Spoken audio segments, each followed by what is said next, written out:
عظیم conference میں گیا، وہاں جا کر میں نے دیکھا کہ ایک انگریز عیسائی مذہب کا پادری تھا. میں نے اپنی بات کہی، اس نے اپنی بات کہی. میں آپ کو بتا دوں کہ اسکاٹ لینڈ کی پارلیمنٹ، انگلینڈ برطانیہ کے صوبہ اسکاٹ لینڈ کی پارلیمنٹ کا آغاز مہینے میں ایک مرتبہ قرآن پاک کی تلاوت سے ہوتی ہے اور وہاں اس کے ترجمے سے ہوتی ہے. یورپ کو اس بات کا اندازہ ہے کہ جو کتابیں ہیں ان کے پاس، فرانس کے ایک بہت بڑے رائٹر مفکر نے یہ بات کی کہ آخر آپ دیکھنا چاہتے ہیں کہ آخر کیا وجہ ہے کہ دنیا کی بے شمار کتابوں میں، یعنی کہ بائبل اور دوسرے مذاہب کی کتابیں ہیں، لیکن 2022-2023 میں جو کتاب یورپ میں سب سے زیادہ بکنے والی ہے وہ قرآن پاک کی ہے. انہوں نے اس بات کا جائزہ لیا. جائزہ لینے والے وہ آپ کے مسجد کے امام نہیں تھے، جائزہ لینے والا آپ کا ممبر آف پارلیمنٹ نہیں تھا، جائزہ لینے والے ہم اور آپ نہیں تھے، جائزہ لینے والے ارباب کلیسا تھے، جائزہ لینے والے بائبل کے پڑھنے والے تھے، جائزہ لینے والے فرانس اور جرمنی کے محققین تھے. انہوں نے وہاں کی یونیورسٹی آف پیرس میں ایک سیمینار بلائے، جائزہ لیا کہ آخر دیکھا جائے کیا وجہ ہے کہ پوری یورپ میں سب سے زیادہ جو کتاب فروخت ہونے والی ہے، بکنے والی ہے، the most selling book is Holy Quran. What the reason is behind? آخر وجہ کیا ہے؟ قرآن پاک سب سے زیادہ آخر یہ کتاب بکی، اس کی وجہ کیا ہے؟ غور سے سنو کہ وہ قرآن ہی تمہیں مخاطب کر رہا ہے. قرآن عظیم کے سب سے زیادہ بکنے کی وجہ کیا ہے؟ انہوں نے بیان کیا وہ یہ ہے کہ ہم نے بائبل کو دیکھا، دنیا میں جتنے بائبل کے پرنٹ آؤٹ ہیں، جو ان کے پرنٹس کتابیں ہیں، جو ان کے مطبوعات ہیں، آکسفورڈ نے جو شائع کیا ہے بائبل وہ اور ہے، پیرس میں جو شائع ہوا وہ اور ہے، جرمن زبان میں جو ہے وہ اور ہے، اس کے علاوہ اور جو یورپین زبانوں میں جو بائبل کی پرنٹنگ ہے وہ اور ہے. مختلف تصادات ہیں، اس میں کانٹرڈکشن ہے، لیکن ایک کتاب واحد قرآن پاک جو انہوں نے دیکھا اور محسوس کیا کہ الحمدللہ سے لے کر والناس کے سین تک اگر کوئی کتاب جب سے نازل ہوئی ہے کب وہ 1450 سال سے لے کر اب تک وہ قرآن عظیم اسی حیثیت سے باقی ہے. الحمدللہ سے لے کر والناس کی سین تک یہ وہ قرآن پاک ہے جو چیلنج کر رہی ہے کتاب الف لام میم ذالک الکتاب لا ریب فیہ. وہ کتاب ہے جس میں کوئی شک نہیں ہے، یہ کتاب ہر حیثیتوں سے میرے ہاتھ ہے، دنیا کی واحد یہ عظیم کتاب ہے جس میں کوئی شک نہیں ہے. نہ نظم میں شک ہے، نہ ترتیب میں شک ہے، نہ آیات میں شک ہے، نہ احکام میں شک ہے، نہ حروف میں شک ہے، نہ طبعات میں شک ہے، نہ اطاعت میں شک ہے. واللہ العظیم یہ قرآن ہے کیا؟ یہ قرآن تعلیم مصطفیٰ ہے. قرآن پاک حسن خلق رسول ہے، قرآن پاک آئین جمال مصطفیٰ ہے، قرآن پاک رفتار مصطفیٰ کو بیان کر رہا ہے، قرآن پاک تعلیم رسول ہے. واللہ العظیم تعلیم مصطفیٰ کا یہ بھی عالم ہے تو سرور کائنات کا عالم کیا ہوگا؟ انیس بے قصا کا عالم کیا ہوگا؟ محمد رسول اللہ کا عالم کیا ہوگا؟ اس کانفرنس میں جب پادری اور ہم نے کانفرنس کے بارے میں حال بیٹھے ہوئے تھے تو ہم نے ان سے کہا یہ بتائیں یہ آپ کے ہاتھ میں کیا ہے؟ یہ آپ کے ہاتھ میں کیا ہے؟ میں بائبل کہہ لیجیے ہوئے. ہم نے کہا میں نے قرآن پاک کو وجہ پڑھا اور تم بائبل ہی گھوم رہے ہو. ایک عیسائی پادری ہونے کی حیثیت سے تم اس پوری کتاب یعنی بائبل کو بائی ہارٹ نہیں جانتے، تم زبانی پڑھے ہوئے نہیں ہو. اس عیسائی پادری نے مجھ سے کہا کہ it's impossible to memorize wholeheartedly this kind of so thick book which is depend on 800 pages. اس نے کہا کہ یہ کیسے ممکن ہو سکتا ہے کہ 800 صفحات کی اس مقدس اتنی بڑی کتاب کو، اتنی موٹی کتاب کو کوئی بھی بندہ زبانی یاد کر لے؟ it's impossible. How can it be possible? کیا یہ ممکن نہیں ہے کہ 800 صفحات کے بائبل کو کوئی بائی ہارٹ زبانی یاد کر لے؟ ہم نے کہا سنو، اب پھر اسلام کی حقانیت اور سچائی کے لحاظ سے بہت ساری دلیلیں ہو سکتی ہیں کہ جب بھی قرآن پاک پڑھا جائے گا ایک نیا ماحول اسے مخاطب کر رہا ہے، نئی فکر اسے مخاطب کر رہی ہے، نئی جولان کی تباہ اسے مخاطب کریں گے. قرآن پاک کا پڑھنے والا کبھی بھی ایسا نہیں ہوتا ایک نئے انقلاب سے آشنا رہو جس میں نہ ہو انقلاب. موت ہے وہ زندگی، روح امم کی حیات کشمکش انقلاب. جب بھی قرآن پاک کی تلاوت کی جائے گی اس کا سامعہ، اس کا ناطقہ، اس کا احساس، اس کا ضمیر، اس کا شعور، اس کا احساس، اس کی روح، اس کی فکر یقیناً متاثر ہوگی. اس لیے کہ اللہ کا کلام ہے. جب بھی قرآن پاک پڑھا جاتا ہے تو ایسا محسوس ہوتا ہے جیسے ایک سدرہ کی بلندی سے قلب نازل مصطفیٰ پر ابھی یہ کلام نازل ہو رہا ہے. اب بھی یہ محسوس ہوتا ہے کہ سدرہ کی بلندی سے یہ قرآن اب بھی قلب نازل رسول پہ نازل ہو رہی ہے کتاب. میں نے اس انگریز سے پوچھا، اس منسٹر سے میں پوچھا، اس اپنے فادر سے پوچھا، اس عیسائی عالم سے میں نے پوچھا کہ اب تم کو بتاؤ اسلام کے سچ اور حق ہونے کی بہت ساری دلیلیں ہیں، کہ ایک بات میں تمہیں سمجھا دیتا ہوں، اور وہ یہ کہ جس بائبل کو تم چرچ میں کام کرتے ہوئے بھی، جس بائبل کو تم بائی ہارٹ تم نے یاد نہیں کیا ہے، واللہ عظیم اسلام کی صداقت کی بہت ساری مثالیں ہو سکتی ہیں اور دلائل ہو سکتی ہیں، مگر سنو، جس بائبل 800 صفحات پہ مشتمل، جس بائبل کو تم بائی ہارٹ یاد نہ کر سکے، واللہ عظیم اسی 800 صفحے پہ مشتمل قرآن عظیم کو، اللہ کی کتاب کو مسلمانوں کے لاکھوں بچوں نے اپنے سینے میں محفوظ کر دیا۔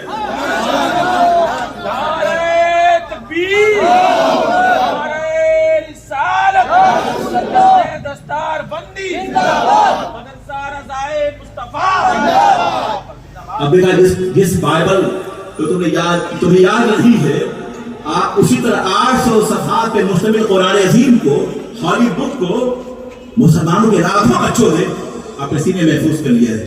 یہ نبی کا معجزہ ہے جو ہر دور کے لیے ہے، یہ نبی کا معجزہ ہے جو ہر عصر کے لیے ہے، یہ نبی کا معجزہ ہے جو ہر زمانے کے لیے ہے۔ فرانس کے محققین نے تو یہ بات کی ہے قرآن پاک صادق ہے اور دنیا بھر کی سچائیاں اس کے اندر موجود ہے، ایک حرف ایک لفظ بھی غیر متبدل ہے۔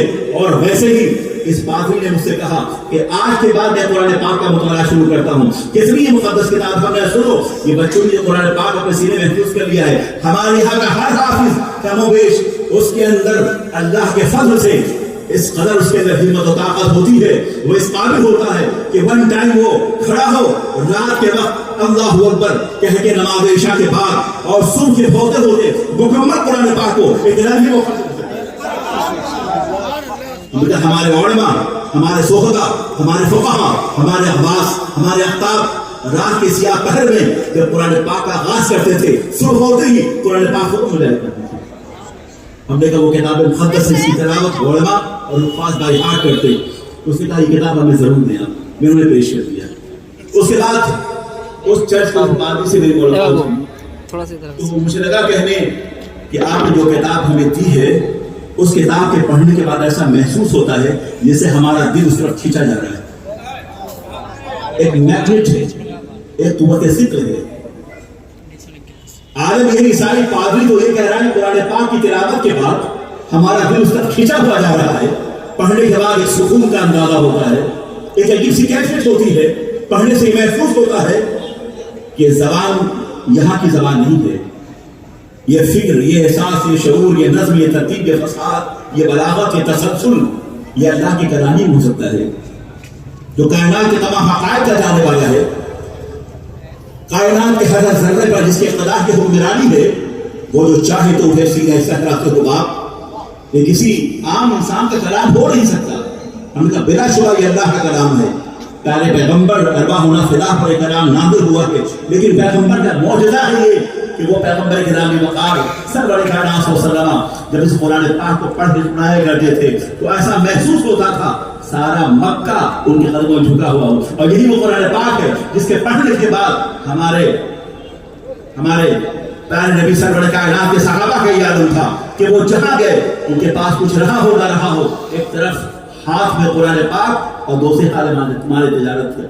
یہ عالم اسی کے ساتھ دنیا میں پھیل گئے، چاہے وہ شام ہو، چاہے وہ مصر ہو، چاہے وہ یمن ہو، چاہے وہ عراق ہو، جہاں بھی گئے اسی قرآن کے حوالے سے گئے ہیں۔ اور دوسری بات اسلام کی عظمت کے حوالے سے ہے کہ ایک انگریز یہ کہتا ہے کہ مسلمانوں کے پیغمبر ارواحنا فدا صلی اللہ علیہ وسلم کا عالم یہ ہے کہ جتنے بھی پیغمبر پیدا ہوئے، ایک بہت ہی مشہور رائٹر ہے professor Michael Hart, he is American professor Michael Hart. He wrote a book and his name is The 100. You can check tomorrow on Google. The 100. اس کا writer professor Michael Hart. Professor Michael Hart نے کتاب لکھی ہے جس کا نام The 100 ہے. The 100 بک میں اس نے دنیا بھر کے جینیس افراد کو جنہوں نے تاریخ انسانی میں بڑے اچھے اثرات مرتب کیے ہیں اس کی تاریخ حیات کو اس نے جمع کیا ہے.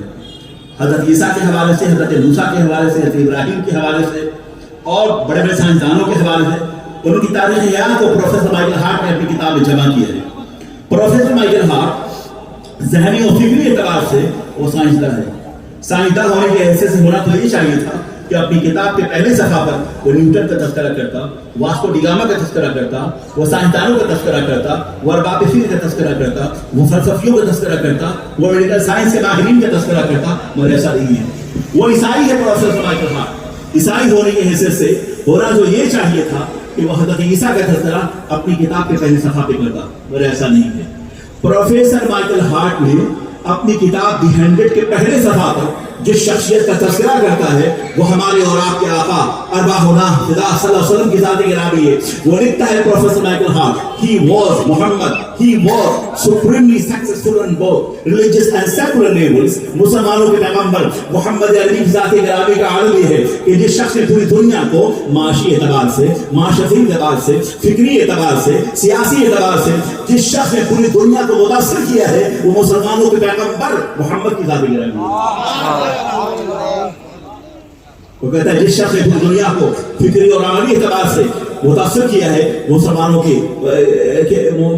پیغمبر ہے اور محمد کی ذات گرامی ہے. محمد عربی نے سرخ جزیرے میں ایک ایسا انقلاب برپا کیا. مسجد النبی کا پہلا مدرسہ صفہ تھا. وہ صفہ جس میں صحابہ کرام بیٹھ کر آج جہاں سے بڑے کائنات سے حدیث مبارکہ سیکھا کرتے تھے. وہ اسلام کی سب سے پہلی درسگاہ تھی جہاں اللہ کے نبی قرآن پاک کو پڑھایا کرتے تھے. وہ قرآن کو دلوں کو زندگی دیتا ہے. وہ قرآن پاک کو دل و دماغ کو شعور بخشتا ہے. وہ قرآن پاک جو حیات انسانی کے جوہر ہے. وہ قرآن پاک جب تک ہم پڑھتے رہے تھمتا نہ تھا کسی سے سالے رما ہوا ہمارا. وہ قرآن پاک جب تک ہم پڑھتے رہے ہماری حیثیت دنیا کے فاتح کی تھی. ہم جب پڑھتے رہے قرآن پاک کو دنیا کے مختلف برریاضوں پر مسلمانوں کی حکومت تھی. ترک ہمارا تھا, افغانستان ہمارا تھا, عراق ہمارا تھا, سیریا ہمارا تھا, الجزائر ہمارا تھا, ہندوستان ہمارا تھا, بلغاریہ ہمارا تھا, پیرس ہمارا تھا, جرمنی ہمارا تھا. دنیا کے ہر ملک میں جہاں بھی مسلمان گیا ہو قرآن پاک اس کے لیے ایک ذریعہ نجات تھا. اور وہ قرآن پاک جب تک پڑھتا رہا اس وقت دنیا کے بے شمار ملکوں میں مسلمانوں کی حکومت رہی. اور جب سے قرآن پاک سے رشتہ ہمارا ٹوٹ گیا ہے ہم دنیا میں بکھر گئے ہیں. آج ہماری کو حکومت ہے اور کوئی مملکت ہے. بنیادی وجہ یہ ہے ہم نے قرآن پاک سے رشتہ توڑ دیا.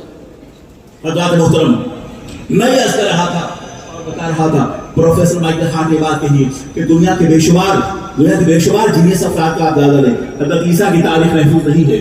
حضرت ابراہیم جو کتاب لے کر آئے وہ ہمارے پاس صحف ابراہیم موجود نہیں ہے. توراۃ ہمارے پاس موجود نہیں ہے. انجیل ہمارے پاس موجود نہیں ہے. قرآن پاک ہمارے پاس محفوظ ہے. اور یہ قرآن پاک اس لیے محفوظ ہے کہ قیامت کی صبح تک جو مذہب باقی رہنے والا ہے وہ صرف اسلام ہے. نبی کی نبوت اور ان کی رسالت جو باقی رہنے والی ہے وہ صرف محمد عربی کی نبوت باقی رہنے والی ہے. ان کی رسالت باقی رہنے والی ہے. ان کی عظمت باقی رہنے والی ہے. ان کے مذہب کا چرچا باقی رہنے والا ہے. ان کا اخلاق حسنہ باقی رہنے والا ہے. اور یہ قرآن پاک قیامت کی صبح تک افراد انسانی کو ذریعہ نجات عطا کرتا رہے گا. اس کے بعد لکھتا ہے کہ دنیا کی کسی پیغمبر کی تاریخ حیات محفوظ نہیں ہے مگر مسلمانوں کے پیغمبر محمد عربی کا عالم یہ ہے کہ ان کے گردا گرد ان کے مقدس صحابہ کا عالم یہ تھا کہ جو بھی اللہ کے نبی فرماتے ان کے صحابہ نوٹ کر لیا کرتے تھے. یہ بخاری, یہ مسلم, یہ ترمذی, یہ کیا ہے؟ یہ روایت کرنے والے حضرت ابو ہریرہ ہیں, عبداللہ ابن مسعود ہیں, حضرت عمر بن خطاب ہیں, حضرت علی ہیں, حضرت ابو صدیق ہیں. یہ خلفائے راشدین ہیں. یہ صحابہ کی جماعت ہے. جب بھی نبی انہیں ارشاد فرماتے وہ نوٹ کر لیا کرتے تھے. آج احادیث نبویہ کا اتنا بڑا ذخیرہ مسلمانوں کے پاس ہے کہ ہمارے پاس حضرت عیسیٰ کے حوالے سے, حضرت موسیٰ کے حوالے سے, حضرت ابراہیم کے حوالے سے کوئی تذکرہ موجود نہیں ہے. مگر نبی گرامی وقار سرور کائنات صلی اللہ علیہ وسلم کے پیدائش سے لے کر اور ان کے وسائل ظاہر تک کا ہر صحابہ کرام نے باضابطہ طور پہ نوٹ کر لیا ہے اور یہ محفوظ ہے. اس کے بعد وہ کہتا ہے کہ میں عیسائی ہوں. پروفیسر مائیکل ہارٹ بھی کہتا ہے کہ میں عیسائی ہوں. عیسائی ہونے کی حیثیت سے ہمیں اس بات کا اندازہ نہیں ہے کہ حضرت عیسیٰ کب پیدا ہوئے تھے. میرا جیسس گاڈ ایگزسٹڈ اور ناٹ. آج عیسائی دنیا 25 دسمبر کو کرسمس سیلیبریٹ کرتی ہے. عیسائی بھی کرتے ہیں یا مسلمان حلقوں بھی ہوتا ہے. جو لوگ میلاد پہ فتویٰ لگاتے ہیں میلاد النبی پر وہ کرسمس کیوں مناتے ہیں؟ کرسمس کی بات ہے. میں گیا لیبیا, درمیان بات آ گئی یاد مجھے. میں لیبیا گیا کانفرنس میں, تو وہاں ہر سال جب تک کہ قذافی زندہ رہے وہ میلاد النبی کی محفل کیا کرتے تھے. بہت شاندار میلاد کانفرنس ہوتی تھی لیبیا میں. اور دوسرے روز لیبیا کی شاہراہوں پر بہت بڑا جلوس نکلتا تھا. اودو امبر سلگائے جاتے تھے اور 12 ربیع الاول کی شب لیبیا طرابلس کی تمام عمارت کو دلہن کی طرح سجایا جاتا تھا. چھوٹی چھوٹی بچیاں اپنے گھر کے باہر کھڑی ہوتی اور جب ہم گزر رہے تھے تو انہیں کہا صلو علی النبی, وہ نبی پہ سلام بھیجو. اور یہ ہے نبی کی میلاد کی برکتوں کے حوالے سے یہ کھجور تناول کرو. ہر گھر کے باہر کھجور کا تشت اور نبی پہ درود. پوری رات پورا تالاب میں سجا ہوا تھا. میں نے اپنے ساتھیوں سے کہا چلتے دیکھتے ہیں کہ یہاں کے عرب میلاد کس طرح پڑھتے ہیں. ہندوستان کا وہابی طبقہ غیر مقلد طبقہ ہمیں تانا دیتا ہے تو میلاد پڑھتے اس کا ثبوت کیا ہے. آج چل کو دیکھیں کہ عرب میلاد کس طرح پڑھتے ہیں. کیا ان کی میلاد پڑھنے کا انداز ہم سے مختلف ہے؟ ہمارے جیسا ہے. میں وہاں کی مسجد پاشا میں گیا جو بہت بڑی مسجد ہے جس کے شہر میں کئی ایک صحابہ کرام کے مزارات ہیں. میں جب مسجد پاشا میں گیا تو دیکھتا یہ ہوں کہ وہ اہل عرب قربا عرب افراد عرب علماء عرب اسکالر میلاد پاک اسی انداز سے پڑھ رہے ہیں. انہیں روایات کو بیان کریں جو ہم اپنے یہاں پڑھتے ہیں. کوئی فرق نہیں ہے. اس سے اندازہ ہوا کہ امام احمد فاضل بریلوی نے جو میلاد کا عشق رسالت کا محبت رسولی کا شعور ہمیں عطا فرمایا ہے اس کا تعلق ہندوستان سے نہیں بلکہ اس کا تعلق مدینے سے ہے. اس کا تعلق کربلا سے ہے. نعرہ تکبیر نعرہ رسالت حضرت علامہ فروغ القادری صاحب قبلہ نعرہ تکبیر. اس کا تعلق سے زمین سے نہیں ہے. پوری رات محفل میلاد النبی ہے. میں ہوٹل کبیر میں ٹھہرا ہوا تھا. وہاں بہت سارے علماء موجود تھے. ہندوستان سے دارالعلوم ندوۃ العلماء سب جانتے ہیں ندوہ کہاں ہے. ندوہ کے مدرس پروفیسر اشرف رفیق بھی گئے ہوئے تھے. مولانا میں نے ان سے ملاقات کی اور ہم نے ان سے پوچھا کہ اچھا یہ بتائیں ہم تو میلاد پڑھتے ہیں ہندوستان میں تو تم کہتے ہو یہ بدعتی لوگ ہیں یہ مشرک ہیں یہ شرک کرنے والے لوگ ہیں. میلاد پاک کا کوئی حوالہ موجود نہیں ہے اور تم اسے بند کروا دیتے ہو وعدہ تو طور پہ.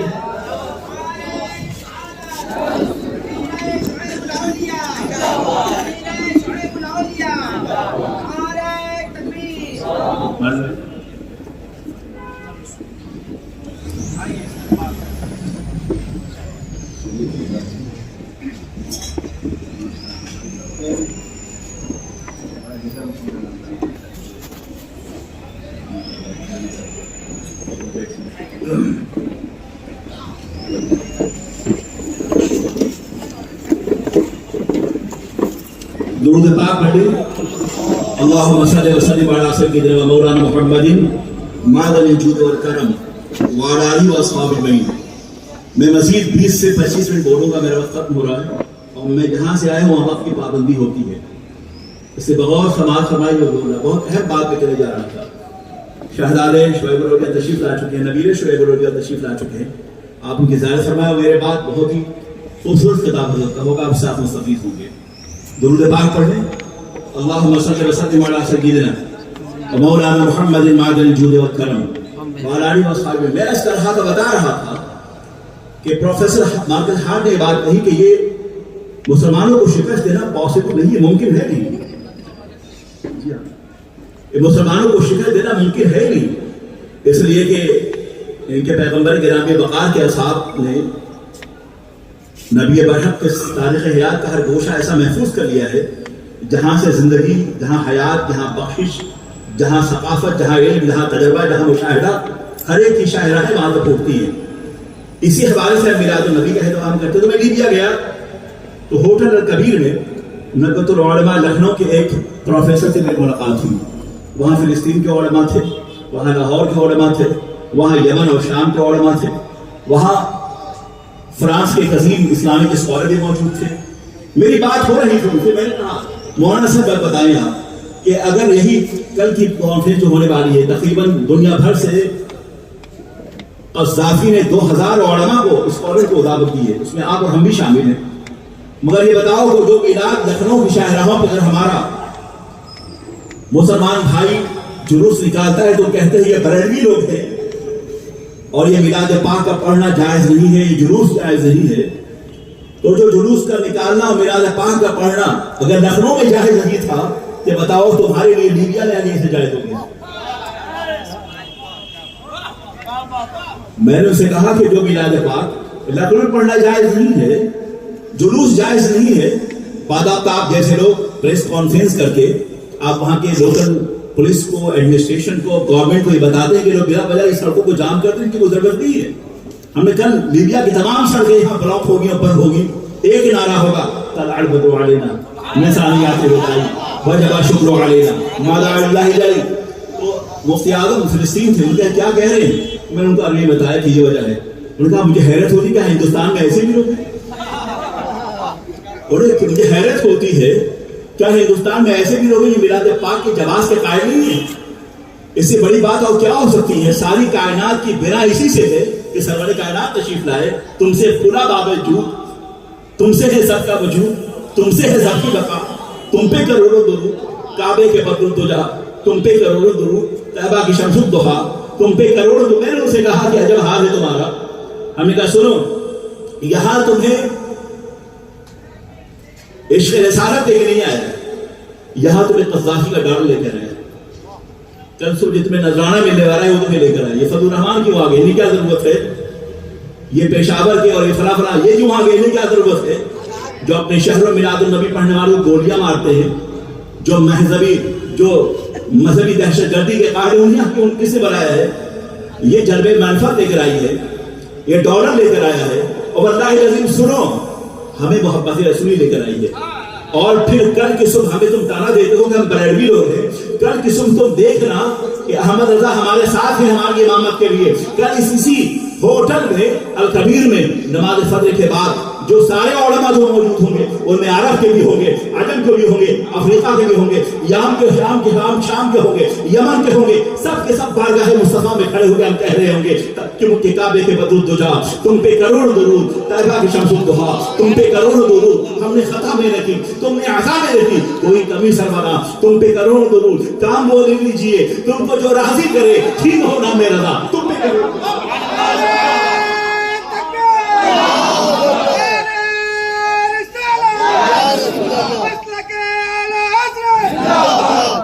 اعلیٰ حضرت کو تم ماننے والوں کو تم تنگ کرتے ہو. یہ بریلوی علماء ہیں.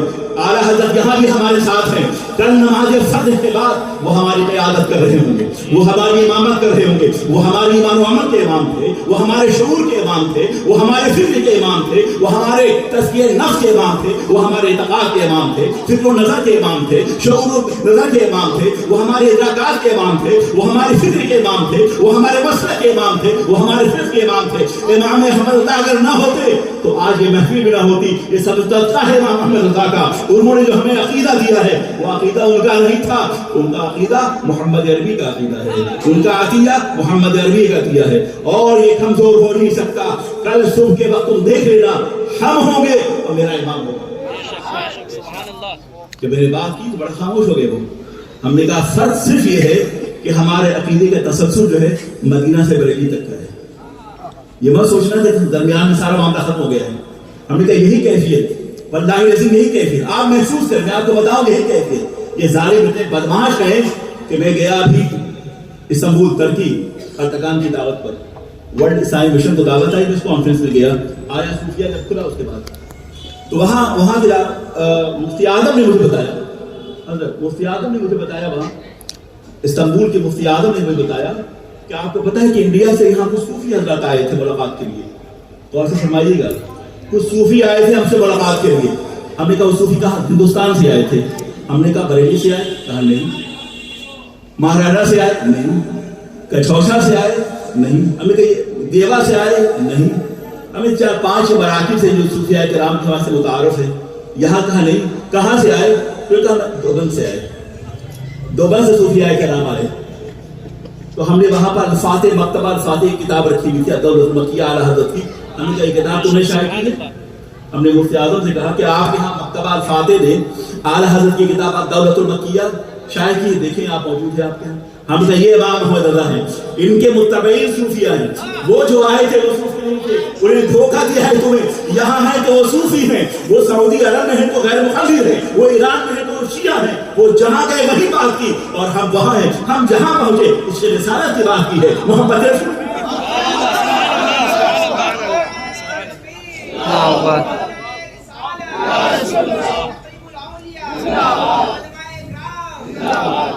میں مشاہدے کی بات کر رہا ہوں. یہ جہاں گئے، اگر یہ ترکی گئے تو یہ پتا ہے کہ ترکی کی زمین صوفیاء کی زمین ہے. ترکی کی زمین ارباب تفقہ کی زمین ہے. ترکی کی زمین ارباب تصوف کی زمین ہے. ترکی کی زمین اشاق رسول کی زمین ہے. ترکی کی زمین جہاں حضرت ابو ایوب انصاری تشریف فرما ہے. واللہ وہاں جائیں تو آپ کا اندازہ ہوگا اتنا عظیم روضہ ہے آپ کا کہ پورا مزار مقدس کی جالیوں کو انہوں نے سونے سے جڑ دیا ہے، جواہرات سے جڑ دیا ہے۔ ایک اور پتھر میں نے وہاں پہ دیکھا، وہاں سب رنگ کا پتھر رکھا ہوا ہے اور اس کی تصویر میرے پاس موجود ہے۔ حضرت ابو ایوب انصاری رضی اللہ عنہ کے مزار پاک سے متصل ایک چھوٹا سا میوزیم بھی ہے۔ ویسے توپ کی میوزیم وہاں بہت مشہور ہے، جہاں حضرت ابراہیم علیہ السلام کے عہد مبارک سے لے کر اور آقا دو جہاں سرور کائنات کی ذات اطہر تک کے زمانے کے تمام اہم چیزیں وہاں موجود ہیں۔ حضرت امام عالی مقام امام حسین جس کفے میں شہید ہوئے وہ جوبہ وہاں موجود ہے، اسی خون آلود جوبہ وہاں موجود ہے۔ میں نے دیکھا سرکار عثمان غنی کے ہاتھوں کی تحریر، وہ قرآن پاک جو پڑھتے ہوئے آپ شہید ہوئے اس آیت کریمہ کو، اور جہاں آپ کا خون گرا ہے اس آیت پاک پر، وہ قرآن پاک وہاں موجود ہے۔ حضرت علی کی ذوالفقار حیدری وہاں موجود ہے، عباس علمبردار کا مشکیزہ وہاں موجود ہے، خاتون جنت کا عبایا وہاں موجود ہے، حضرت یوسف کی پگڑی وہاں موجود ہے، ابراہیم علیہ السلام کی جبے میں آپ ڈالے گئے نارے امرود ہے وہاں موجود ہے، حضرت داؤد کی تلوار وہاں موجود ہے، حضرت سلیمان علیہ السلام نے جب بیت المقدس کی تعمیر فرمائی تو اس کی چابی وہاں موجود ہے، نبی دو عالم سرور کائنات صلی اللہ علیہ وسلم کا جبہ مبارک موجود ہے، تلوار موجود ہے، حضرت موسیٰ کا عصا جسے قرآن پاک میں تذکرہ ہے وہ عصا یوسف بھی وہاں موجود ہے۔ یہ تمام تبرکات ترکی محفوظ ہے۔ اس کے ساتھ ساتھ وہ تبرک جو بتا رہا تھا میں، یہ گرین پتھر جو ہے حضرت ابو ایوب انصاری رضی اللہ تعالیٰ عنہ کے مزار پاک سے متصل موجود ہے، سونے میں جڑا ہوا ہے، اور وہاں عربی میں عبارت لکھی ہوئی تحریر ہے، وہی لکھا ہوا ہے کہ جب یہود مکہ میں کسی ایک نے آقا دو جہاں سرور کائنات سے پوچھا کہ آپ اللہ کے رسول ہیں، اس کے نبی ہیں، آپ نے مکے میں اعلان کر رکھا ہے اور اس یقین کے ساتھ آپ نے اعلان کیا ہے کہ اگر آپ کے ہاتھ پہ کوئی ایک ہاتھ پہ سورج اور چاند رکھ دے رہا ہے تو بھی آپ اس دین کی تبلیغ سے انحراف نہیں کر سکتے، وہ دین بڑا عظیم ہوگا، آپ اس کے رسول ہیں، اس کے نبی ہیں، اگر آپ اللہ کے رسول ہیں تو اس کی دلیل کیا ہے؟ اس یہودی نے پوچھا سرکار سے کہ اگر آپ اللہ کے رسول ہیں تو اس کی دلیل کیا ہے؟ تو خدائے اعظم کے نائب اعظم محسن انسانیت دو عالم کے تاجدار ربا ہونا فلاح نے کہا، رسول عربی نے کہا کہ تم مجھ سے پوچھتے ہو کہ میں اللہ کا رسول ہوں تو دلیل کیا ہے؟ پوچھو اس پتھر سے میں کون ہوں، اس پتھر سے پوچھو کہ میں کون ہوں۔ تو اس پتھر نے گواہی دی تھی، اشہد ان لا الہ الا اللہ و اشہد ان محمد عبدہ و رسولہ، وہی پتھر ہے جو ترکی میں محفوظ ہے، یہ وہی پتھر ہے جس کے مولے محفوظ ہے۔ تو عالم ان کا یہ ہے کہ اگر استنبول میں گئے تو وہاں صوفی بن گئے، عراق پہنچے تو وہاں شیخ بن گئے، ایران گئے تو شیعہ بن گئے، اور اس کے بعد پھر جب سعودی عرب پہنچے تو متنوع بن گئے، اہل حدیث بن گئے۔ ان کا یہ عالم ہے، پہچانو اپنے چہرے کو واللہ۔ اور یہی وجہ ہے آج شام کو عراق سے خطرہ، آج عراق کو آج شام کو عراق سے خطرہ نہیں ہے، آج سعودی عرب کو عراق سے خطرہ نہیں ہے، آج سعودی عرب کو مصر سے خطرہ نہیں ہے، آج سعودی عرب کو یمن سے خطرہ نہیں ہے، آج سعودی عرب کو اور متحدہ عرب امارات سے خطرہ نہیں ہے، آج سعودی عرب کو قطر سے خطرہ نہیں ہے، آج سعودی عرب کو ایران سے خطرہ نہیں ہے، آج سعودی عرب کو عراق سے خطرہ نہیں ہے، آج سعودی عرب کو قبرص سے خطرہ نہیں ہے، آج سعودی عرب کو اور خطرہ ہے تو بریلی سے خطرہ ہے، اس لیے کہ اسے پتا ہے کہ سعودی تخت و تاج کو جو اپنے قدموں میں ڈال سکتا ہے وہ امام محمد رضا ہو سکتے ہیں اور ان کا فتح ہو سکتا ہے۔ یہی وجہ ہے کہ میں جہاں بھی گیا ہوں مجھ سے اسے پہلے کچھ اور پوچھا بریلی ہو، انہوں نے کہا یس بریلی، عالم یہ ہے۔ آج پوری میں لیبیا کی بات کی، آپ سعودی عرب کے سعودی عرب کو کسی سے خطرہ نہیں ہے، ان سے خطرہ بریلی سے ہے، اسے پتا ہے کہ امام محمد رضا کا فتویٰ اور ان کی ذات ہماری تخت و تاج کو پلٹ کے رکھ دے گا، اس لیے کہ محبت رسول کے دیوانے، سرور کائنات کے راہب علی قلاب عظیم کے متوالے، رسول اللہ کے زلف گرہگیر کے اسیر، جن کے قدموں میں ہم اپنے پلکوں کو بچھا کر بھی حیات کی تابناکی محسوس کرتے ہیں۔ کچھ ہو جائے وہ ایک لمحے کے لیے عشق رسالت کا سودا نہیں ہوگا، محبت رسولی کا سودا نہیں ہوگا۔ ہم کسی لمحے میں بھی ناموس رسالت کے تحفظات پہ کسی حرف آ جائے اب اسے برداشت نہیں کر سکتے۔ ایک بہت بڑا انگریز مفکر وہ لکھتا ہے، غریب ہے مسلمان، شکست خوردہ ہے مسلمان، بس مادہ ہے مسلمان، مگر ایک طاقت ہے مسلمانوں کے سامنے جو اسے جوڑ کے رکھتی ہے۔ صبح کے وقت انڈونیشیا کے ساحل کے اذان ہوتی ہے، اللہ اکبر اللہ اکبر اللہ اکبر اللہ اکبر اشہد ان لا الہ الا اللہ۔ جب اذان ہوتی ہے تو رحمتیں برستی ہیں۔ میں نے بھی کہا ابتدائی طور پہ آج مٹیا برش کو بھر جانا چاہیے تھا کہ اگر 10 حافظ قرآن انگلینڈ میں ہوتے تو یہاں ہزاروں انگریز موجود ہوتے، استقبال کے لیے ہزاروں انگریز موجود ہوتے، اور وہ ویلکم کرتے کہ آپ نے ہالی کو محفوظ کر لیا، مسلمانوں تم کیسے ہو؟ آج اس شہر میں اللہ کی رحمتیں برس رہی ہوں گی کہ ان حفاظ کرام میں کسی نے اللہ کے مقدس کلام کو محفوظ کر لیا ہے اور تم گھر میں سوئی ہوئے۔ اب بتاؤ قیامتیں تمہیں نہیں آئیں گی؟ تم دعا کرتے ہو شب برات میں اور شب قدر میں اللہ ہمارے مقدرات کو بدل دے، اے اللہ ہمیں فرش سے اٹھا کے عرش پہ بٹھا دے، بخت و خفتہ کو جگا دے، ہماری تاریخ حیات کو واپس کر دے، ہماری عزتیں واپس مل جائیں۔ یہ سب دعا کرتے ہو نا؟ امام صاحب کو کہ دعا کر دیجیے آپ۔ واللہ العظیم جو قوم اللہ کی اس مقدس کتاب پر جشن نہیں مناتی، جشن چراغا نہیں کرتی، تشکر کے آنسو کو نہیں بہاتی، جذبہ دل نہیں پیش کرتی، اس کا استقبال نہیں کرتی، اس قوم کو یہ حق حاصل نہیں ہوتا کہ وہ اپنے اللہ کی بارگاہ میں سرخمیدہ ہو کر وہ یہ تمنا کرے کہ اسے جنت مل جائے۔ جنت اسے ملنے والی ہے جو سرکار کا غلام ہے، جنت اسے ملنے والی ہے جو قرآن پاک کو پڑھتا ہو اور اپنے سینے میں محفوظ رکھتا ہو۔ This is a great honor.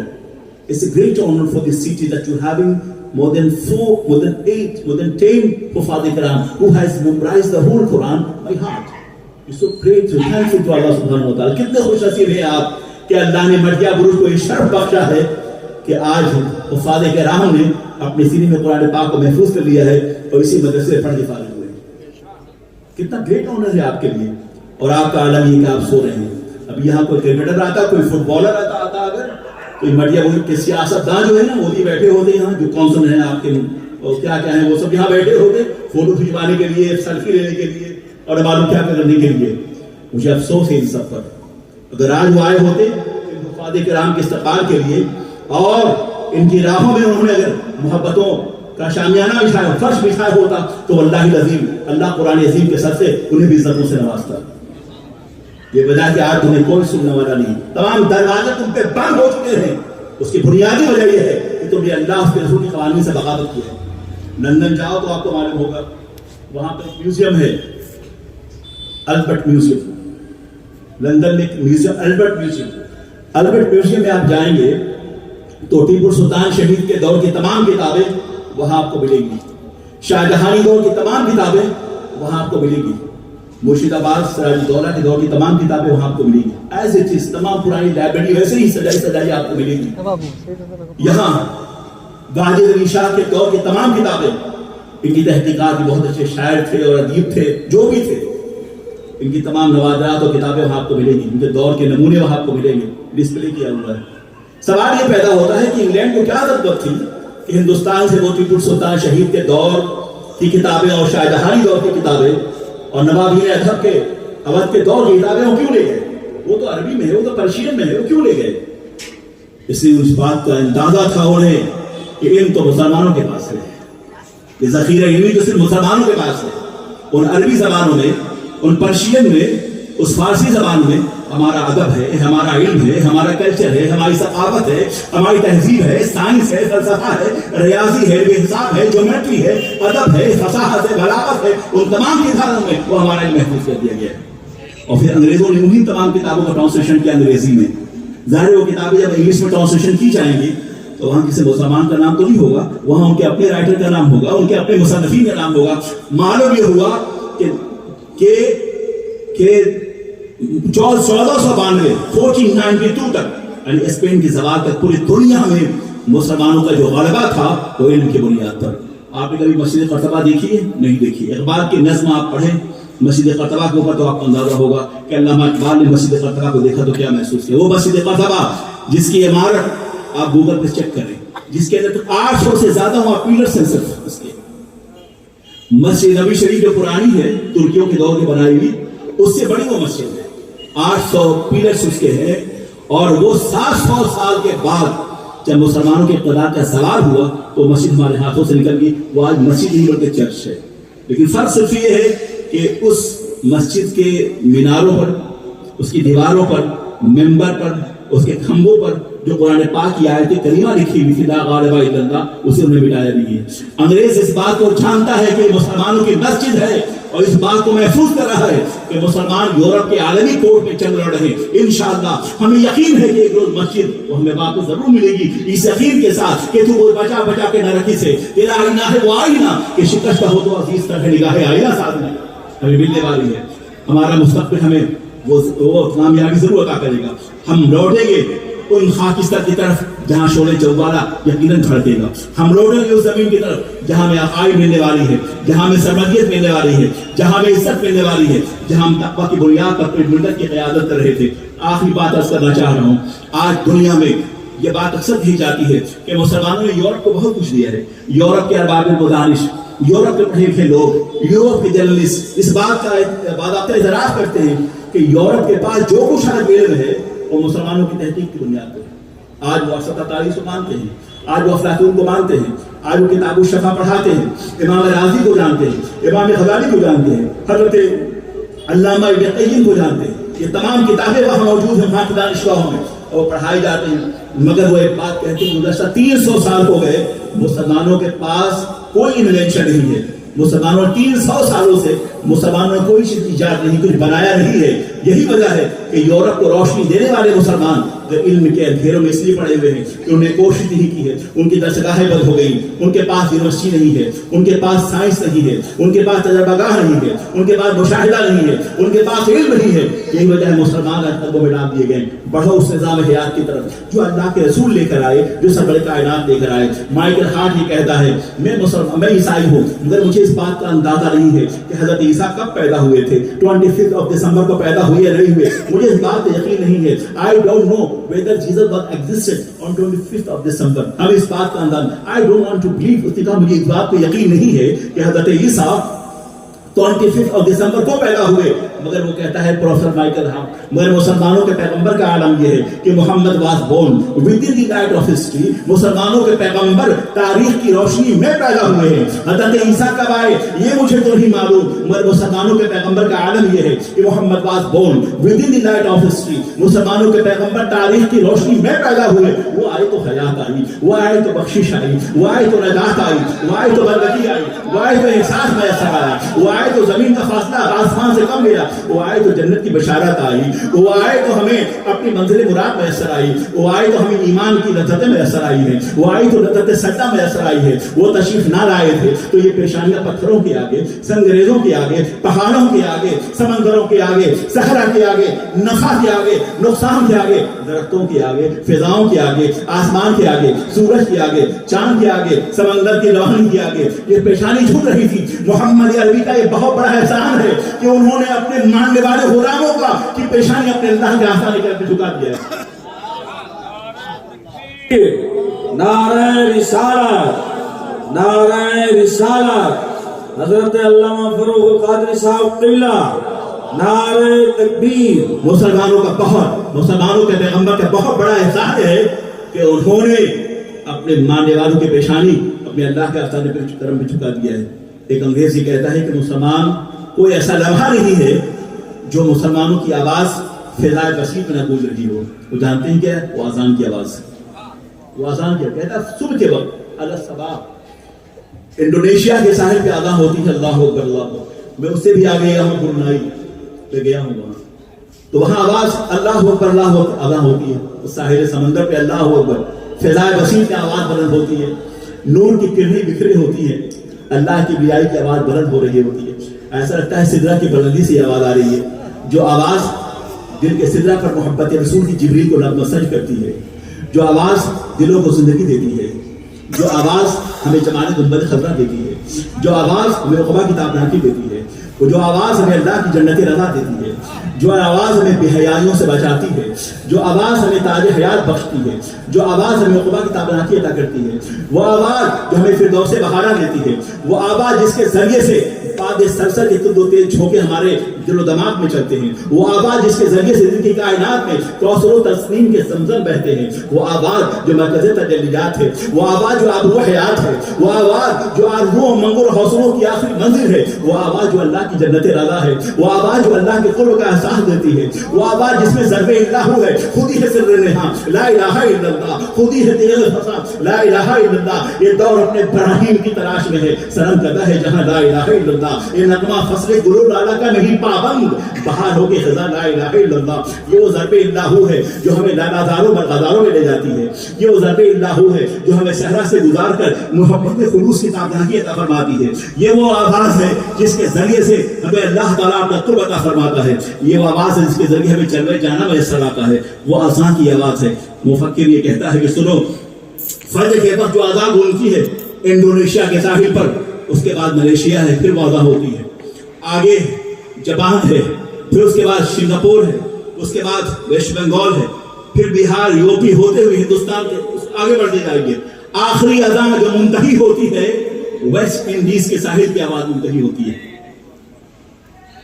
فجر کی اذان انڈونیشیا کے ساحل پر، پھر کے بعد دیگر. یعنی ٹائم ڈیفرنس کے لحاظ سے، جو ٹائم ڈیفرنس مختلف الاوقات ٹائم ڈیفرنس کے لحاظ سے جیسے جیسے وقت بدلتا رہتا ہے، کہیں فجر کا وقت ہے تو کہیں ظہر کا وقت ہے، کہیں ظہر کا وقت ہے تو کہیں عشاء کا وقت ہے.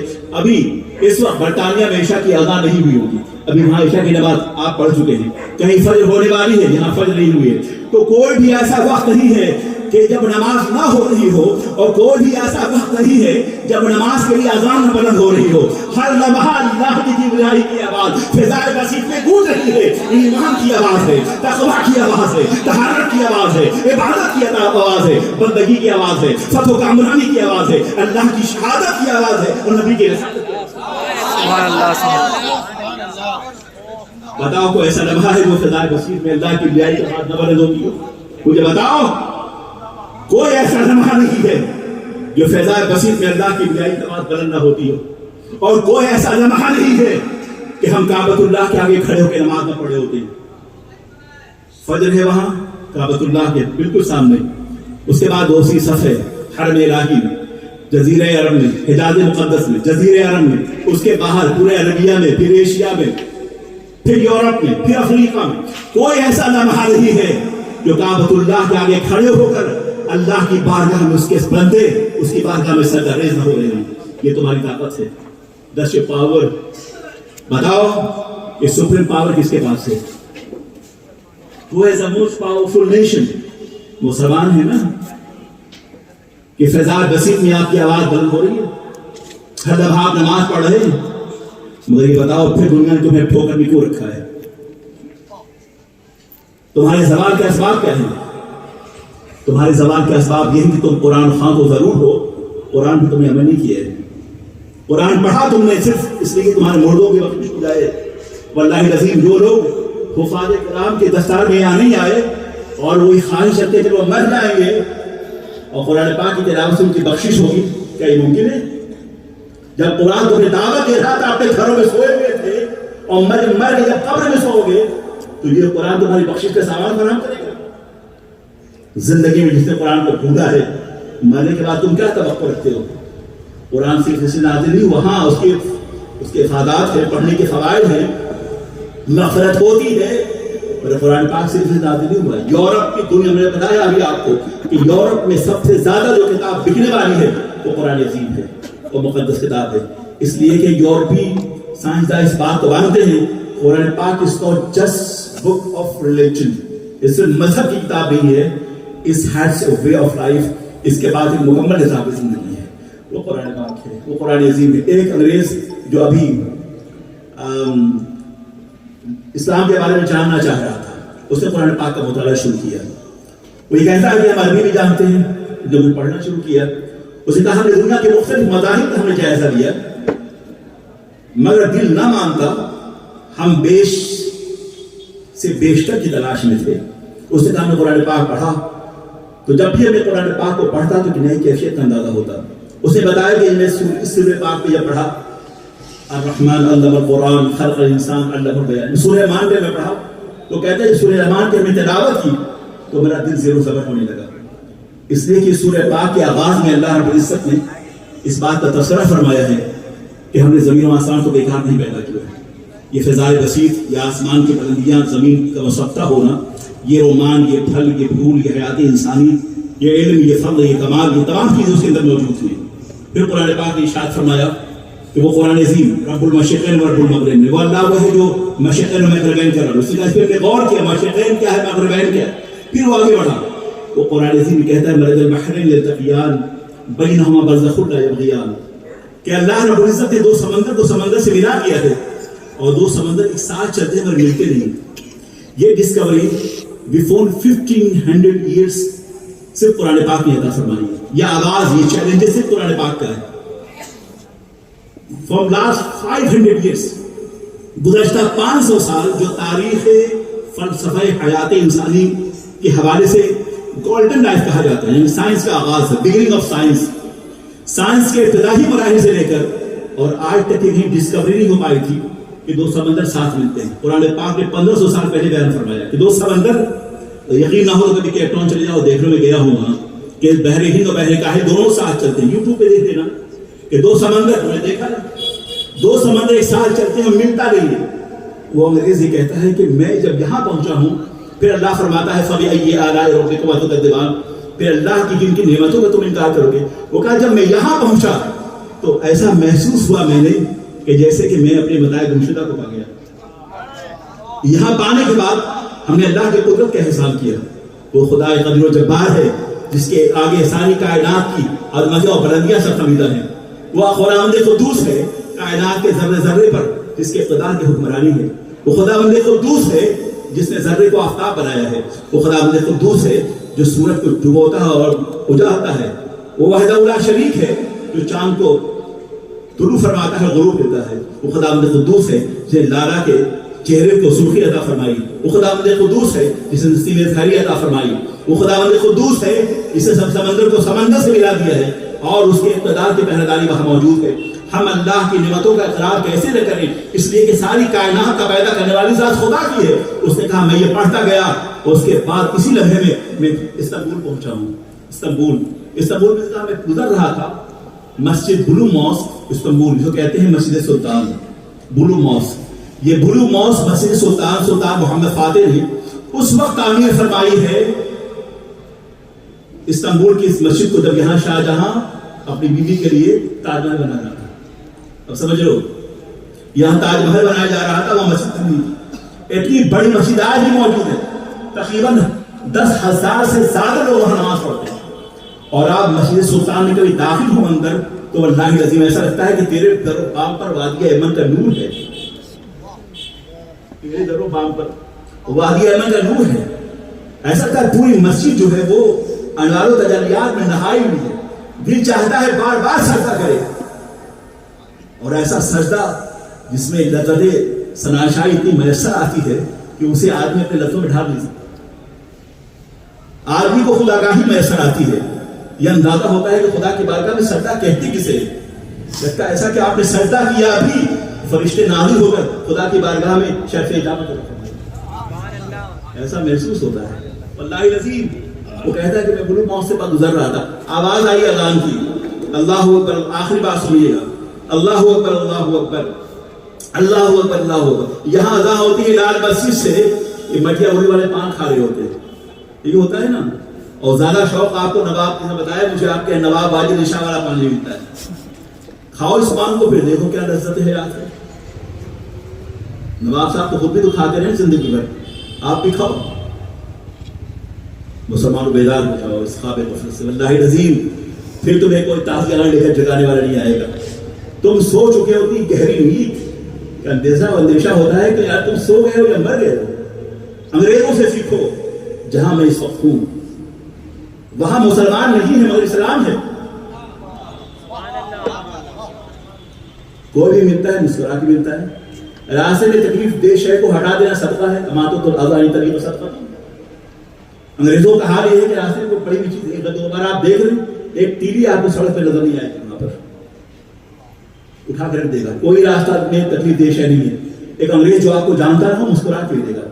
بچہ پیدا ہوتا ہے تو اس دن سے اس کا وظیفہ ملتا ہے. پورے مہینے میں ایک بچے کو انگلینڈ میں انڈین روپیز میں دیکھا جائے تو 20,000 روپے ہر بچے کو وظیفہ ملتا ہے. وہاں کا تعلیم ایجوکیشن فری ہے. آپ کا بچہ بیرسٹر بن جائے، ڈاکٹر بن جائے، ماسٹر کر لے، چارٹرڈ اکاؤنٹنٹ میں وہ ماسٹر کرے، اس فری ایجوکیشن. اسلام نے تصور علم عطا فرمایا ہے. یہ تصور علم، یہ تصور حیات، یہ تصور مملکت اسلام کا ہے.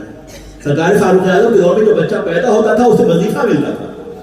اسلامی ریاست کے ایجوکیشن فری ہوتے تھے. جو وقت امیر ہوتا وہ اسلامک یونیورسٹی کا وائس چانسلر ہوتا. یہ وہ دور تھا. اب کیا دور رہ گیا ہے؟ یہ بستیاں، یہ اجاڑ گٹ، یہ آبادی، یہ شور، یہ ہوگا، یہ تجزیہ اوقات. انگریز کبھی بھی وقت کو ضائع نہیں کرتا. اور وقت کو ضائع کرنا بہت بڑی معصیت ہے. اللہ کے نبی سرور کائنات نے ایسے شخص کے لیے تعزیر نظر رہی. وقت کو ضائع، تجزیہ اوقات. آپ بس میں بیٹھے کے سو جائیں گے، رات میں 2 بجے سو جاؤ گے. انگریز بیٹھتا ہے، وہ پڑھتا ہے، کتابوں کا مطالعہ کرتا ہے. میں ایک بار برمنگھم سے گزر رہا تھا، لندن جا رہا تھا. میں ایک انگریز کو دیکھا کہ لیپ ٹاپ پہ بیٹھا وہ قرآن پاک کی تلاوت کر رہا ہے. سبحان الذی اسریٰ بعبدہ لیلا من المسجد الحرام الی المسجد الاقصی. بہت تفصیلی بات ہو سکتی ہے اس آیت کریمہ کے حوالے سے. میں نے اس سے پوچھا، یہ بتائیں کہ آپ میں اس سے پوچھا excuse me can you tell me that you are reciting holy Quran but you not Muslim. I am sorry to say. میں نے کہا کہ میں آپ سے پوچھوں معذرت کے ساتھ، آپ مسلمان تو نہیں ہیں پر قرآن پاک کو آپ پڑھ رہے ہیں. پتہ اس انگریز نے ہمیں کیا کہا؟ He told me that can you tell me the Quran is only for the Muslims, not for us. اس نے کہا کیا آپ مجھے کہہ سکتے ہیں قرآن صرف مسلمانوں کے لیے کسی اور کے لیے نہیں ہے؟ کیا کہہ رہے ہیں؟ اس نے جواباً مجھے کہا کہ بتائیں کیا قرآن صرف مسلمانوں کے لیے ہے؟ اور مسلمان سویا ہوا ہے. گویا قرآن صرف مسلمانوں کے لیے ہے. ہم کہا میں نے یہ تو نہیں کہا. اس نے کہا قرآن فور ہول مین کائنڈ. قرآن سے انی رسول اللہ علیکم جمیعا. اللہ کے نبی سرور کائنات پورے عالم انسان کی طرف نبی بنا کر بھیجے گئے، رسول بنا کر بھیجے گئے. قرآن عظیم یا ایھا الناس کہہ کے مخاطب کرتا ہے. یہی قرآن پاک. کبھی افلا ینظرون کہہ کے نظر کو مخاطب کرتا ہے، افلا تعقلون کہہ کے عقل کو مخاطب کرتا ہے، افلا ینظرون کہہ کے نظر کو مخاطب کرتا ہے، افلا تبصرون کہہ کے بصارت کو مخاطب کرتا ہے. واللہ العظیم دنیا میں واحد ایک کتاب قرآن پاک ہے جو کبھی نظر کو، بصر کو، عقل کو، تجربہ کو، مشاہدہ کو، ادراکات کے اتنی فضائیں قرآن پاک نے کھول دیے ہیں کہ اس کی مثال نہیں ہوتی. ادراک و نظر کی اتنی مثالیں قرآن پاک نے بیان کی. یہ نظر ہے، یہ بصر ہے، یہ عقل ہے، یہ تعقل ہے. یہ سب ادراکات ہی تو ہے نا، یہ سب قوت مدرکہ ہی تو ہے، یہ حصول صورت الشیء فی العقل تو ہے. یہ تمام قرآن پاک نے تمام حوالوں سے بات کی. یہ علم کے وہ مراحل ہیں جو قرآن پاک نے بیان کیا. بہرحال میں کہہ رہا تھا وہ انگریز جو استنبول گیا اور وہ اذان کی آواز سنی، وہ کہتا ہے کہ جب آواز آئی کہ حی علی الصلاۃ، حی علی الصلاۃ، حی علی الفلاح، حی علی الفلاح. سن رہے ہیں آپ کچھ ہے؟ سن رہے کہ نہیں سن رہے؟ میری عادت نہیں کہ میں کہوں آپ سے سبحان اللہ کہیے، میری عادت نہیں. میں نے کہا پہلے آپ سے کہ آواز میں وزن نہیں، لفظیات میں وزن ہونا چاہیے. کل میری تقریر ریکارڈنگ میں سن لینا اور پھر اسے لکھنا تو شاید بہت ساری باتیں آپ کو مل جائیں. وہ آپ کو اندازہ ہوگا کہ میری یہ خطابت کے پس منظر میرے مطالعہ کہاں ہو رہا ہے. میرے استاد علامہ ابو اسامہ اعظمی ہیں، مجھے اکثر کہا کرتے ہیں کہ بولنے سے پہلے مطالعہ کیا کرو. اللہ حضرت کا سایہ ہمارے سر میں بہت دیر قائم رکھے. مٹیا بروش کے جو پرانے لوگ ہیں انہوں نے حضرت علامہ ابو اسامہ اعظمی کا خطاب خوب سنا ہوگا اور یہی سنا ہوگا. حضرت علامہ امتاز العلماء، حضرت علامہ انیس القادری علیہ الرحمہ، یہ اکثر حضرت کو لے کے یہاں آئے کرتے تھے. اللہ ان کا سایہ ہمارے سر پہ دراز فرمائے. میں اس کر رہا تھا اور بتا رہا تھا کہ وہ نوجوان یہ کہتا ہے جو مسجد بلو موت سے گزرا، مسجد سلطان سے گزرا، اور آواز آئی حی علی الصلاۃ، آؤ نماز کی طرف، آؤ نماز کی طرف، کم ٹوارڈز دی پریئرز، آؤ نماز کی طرف. اس کے بعد آواز آئی ہے حی علی الصلاۃ، حی علی الفلاح، حی علی الفلاح، کم ٹو دی سکسیس، آؤ کامیابی کی طرف. وہ کہتا ہے مجھے اس بات کا اچنبھا ہوا کہ کسی مسجد کی مینار سے آواز آ رہی کامیابی کی طرف آؤ.